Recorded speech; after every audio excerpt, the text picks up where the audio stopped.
Okay, Rob, first of all, hello, I'm Chad. I'm going to take you through this bathroom project and kind of let you know what I'm seeing, to give you a chance to kind of view it firsthand. Um, First thing we should probably look at is the floor. If you take a real close look at this stuff, what you're dealing with is pretty much grout failure on every single joint, and it looks like this was prepped with a sanded grout system, which over time is just going to break down if it's in a really wet environment.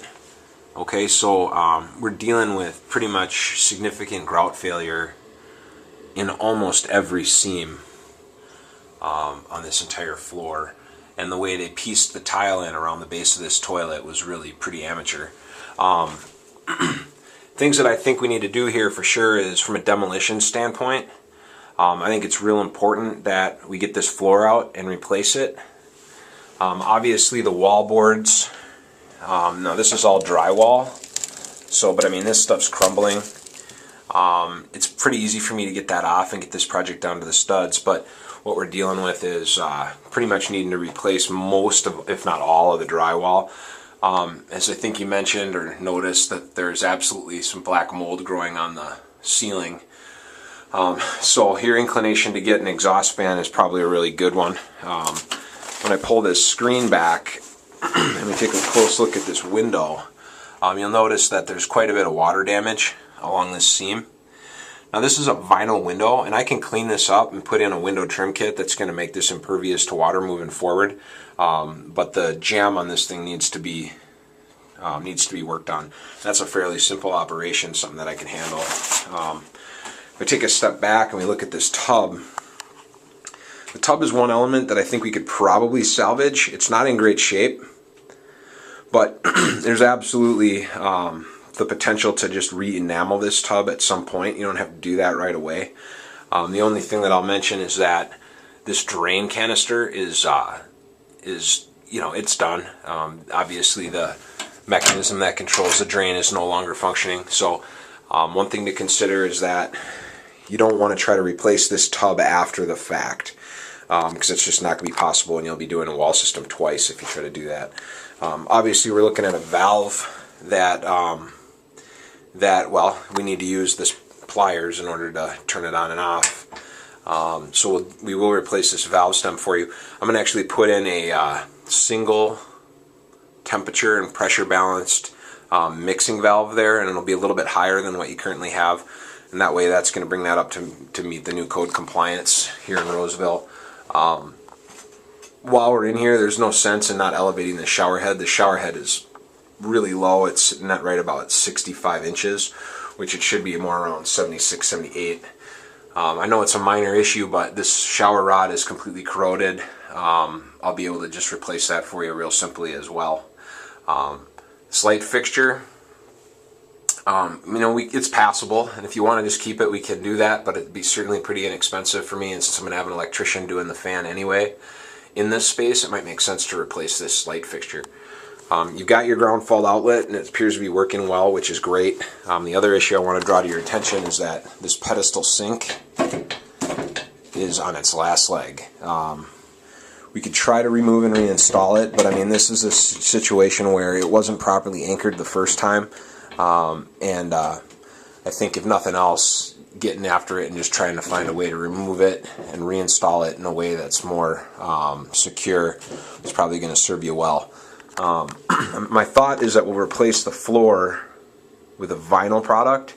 The key here is just to button up some of the basics. Like, I'll get you a new HVAC diffuser and put in brand new trim work. This trim work's all kind of beat up and falling apart. It's very inexpensive for me to do that. And we'll leave the door. The door is not in great condition, but it's passable. I'm not too concerned about the door. We can leave that. And obviously we've got some issues over here from a drywall perspective where we need to get the rock replaced. Okay. So that said, obviously this toilet is done. It's a leaner, like this shouldn't be movable like that. And then you're also missing the critical bolts. And one thing that I also noticed here that's really significant is that you should have a shutoff here so that if there is ever a problem with the toilet, the tenants can turn it off without, you know, having to call a plumber or go down in the basement to turn the water main off. So bottom line is, it looks like somebody did some nice, you know, made a nice effort with this tile wall. I mean, the way that it was designed is really nice. Unfortunately, the installation is really poor. And a lot of the same problems you're having on the floor with the grout, you're having in the shower, although it's not as deteriorated as the floor is. It's kind of getting there. So ultimately what I'm going to propose we do is I'm going to leave the tub. I'm going to put in a 3-wall onyx system, which is an equivalent to Cambria. Really high test, low maintenance product. It'll go in, be solid surface, there won't be any grout lines. I'll be able to button up all the silicone and caulk exposures so that you have no potential leak lines exposed. And I'll be able to use the trim pieces around this window too, so that'll be completely waterproof. Really important piece. Tub, like I said, we can leave it. I can also replace it. You know, it's not an insignificant investment to replace this tub, but it's passable currently. If you wanted to keep it, I would understand, and we could certainly come back and enamel it at a later date, or enamel it, you know, right away, just to dress it up a little bit. But as a landlord, I think I would probably keep this tub the way it exists today, and maybe worry about replacing the drain mechanism at a later time. It's not going to hold water right now, but it definitely will pass as a serviceable shower pan. Other than that, like I said, we got to get this pedestal removed and reinstalled because it's absolutely on its last leg, and new toilet for you, vinyl floor. I'm going to replace all the sheetrock, and we'll prime the ceiling, and we'll prep this space for paint. And I'm going to leave it in your capable hands to get it painted. I doubt you want to pay me to paint it, but I'm willing to do that for you if you need me to.